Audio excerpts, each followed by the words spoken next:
हर हर महादेव। भगवान शिव कहते हैं, जो भी मनुष्य सावन में मेरी इस कथा को पढ़ता या सुनता है, उसके सभी दुख दूर हो जाते हैं और सभी मनोकामनाएं पूर्ण होती हैं। इसमें कोई संदेह नहीं है। एक साहूकार था जो भगवान शिव का अनन्य भक्त था। उसके पास धन धान्य किसी भी चीज़ की कमी नहीं थी, लेकिन उसकी कोई संतान नहीं थी और वह इसी कामना को लेकर रोज शिव जी के मंदिर जाकर दीपक जलाता था। उसके इस भक्ति भाव को देखकर एक दिन माता पार्वती ने शिव जी से कहा कि प्रभु, यह साहूकार आपका अनन्य भक्त है, इसको किसी बात का कष्ट है तो आपको इसे अवश्य दूर करना चाहिए।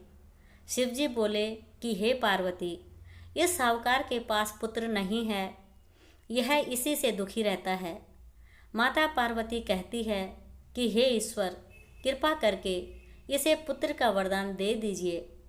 तब भोलेनाथ ने कहा कि हे पार्वती, साहूकार के भाग्य में पुत्र का योग नहीं है। ऐसे में अगर इसे पुत्र प्राप्ति का वरदान मिल भी गया तो वह केवल 12 वर्ष की आयु तक ही जीवित रहेगा।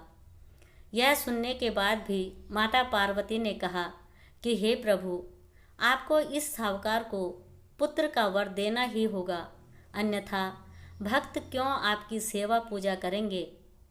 माता के बार बार कहने से भोलेनाथ ने साहूकार को पुत्र का वरदान दिया, लेकिन यह भी कहा कि यह केवल 12 वर्ष तक ही जीवित रहेगा। साहूकार यह सारी बातें सुन रहा था, इसलिए उसे न तो खुशी हुई और न ही दुख। वह पहले की ही तरह भोलेनाथ की पूजा अर्चना करता रहा। उधर सेठानी गर्भवती हुई और 9वें महीने उसे सुंदर से बालक की प्राप्ति हुई। परिवार में खूब हर्षोल्लास मनाया गया, लेकिन साहूकार पहले की ही तरह रहा और उसने बालक की 12 वर्ष की आयु का जिक्र किसी से भी नहीं किया। जब बालक 11 वर्ष की आयु हो गई तो एक दिन साहूकार की सेठानी ने बालक के विवाह के लिए कहा, तो साहूकार ने कहा कि वह अभी बालक को पढ़ने के लिए काशी भेजेगा। इसके बाद उसने बालक के मामा जी को बुलाया और कहा कि इसे काशी पढ़ने के लिए ले जाओ और रास्ते में जिस भी स्थान पर रुकना वहाँ यज्ञ करते और ब्राह्मणों को भोजन कराते हुए आगे बढ़ना। उन्होंने भी इसी तरह करते हुए जा रहे थे कि रास्ते में एक राजकुमारी का विवाह था। जिससे उसका विवाह होना था वह एक आँख से काना था। तो उसके पिता ने जब अति सुंदर साहूकार के बेटे को देखा तो उनके मन में आया कि क्यों न इसे ही घोड़ी पर बिठाकर शादी के सारे कार्य संपन्न करा लिए जाएं। तो उन्होंने मामा से बात की और कहा कि इसके बदले में वह अथाह धन देंगे, तो वह भी राजी हो गए। इसके बाद साहूकार का बेटा विवाह की बेदी पर बैठा और जब विवाह कार्य संपन्न हो गए तो जाने से पहले उसने राजकुमारी की चुंदरी के पल्ले पर लिखा कि तेरा विवाह तो मेरे साथ हुआ, लेकिन जिस राजकुमार के साथ भेजेंगे वह तो एक आँख का काना है। इसके बाद वह अपने मामा के साथ काशी के लिए चला गया। उधर जब राजकुमारी ने अपनी चुनरी पर यह लिखा हुआ पाया तो उसने राजकुमार के साथ जाने से मना कर दिया। तो राजा ने भी अपनी पुत्री को बारात के साथ विदा नहीं किया। बारात वापस लौट गई। उधर मामा और भांजे काशी जी पहुंच गए थे। एक दिन जब मामा ने यज्ञ रचा रखा था और भांजा बहुत देर तक बाहर नहीं आया तो मामा ने अंदर जाकर देखा तो भांजे के प्राण निकल चुके थे। वह बहुत परेशान हुए, लेकिन सोचा कि अभी रोना पीटना मचाया तो ब्राह्मण चले जाएंगे और यज्ञ का कार्य अधूरा रह जाएगा। जब यज्ञ संपन्न हुआ तो मामा ने रोना पीटना शुरू किया।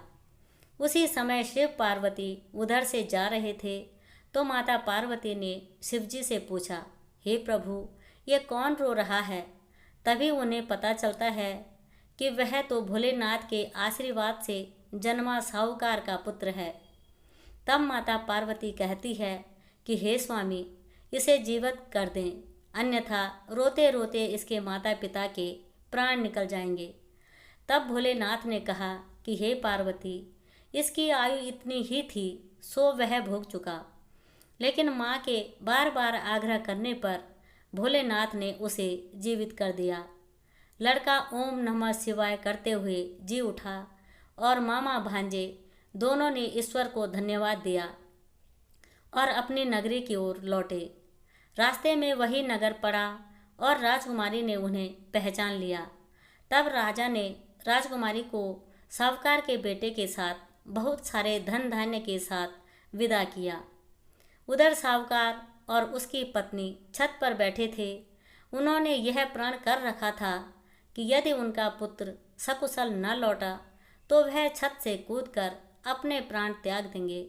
तभी लड़के के मामा ने आकर साहूकार के बेटे और बहू के आने का समाचार सुनाया, लेकिन वे नहीं माने तो मामा ने शपथ पूर्वक कहा। तब तो दोनों को विश्वास हो गया और दोनों ने अपने बेटे बहू का स्वागत किया। उसी रात साहूकार को स्वप्न में शिवजी ने दर्शन दिया और कहा कि तुम्हारे पूजन से मैं प्रसन्न हूँ। इसी प्रकार जो भी व्यक्ति इस कथा को पढ़ेगा या सुनेगा, उसके समस्त दुख दूर हो जाएंगे और मनोवांछित सभी मनोकामनाएं की पूर्ति होगी। हर हर महादेव।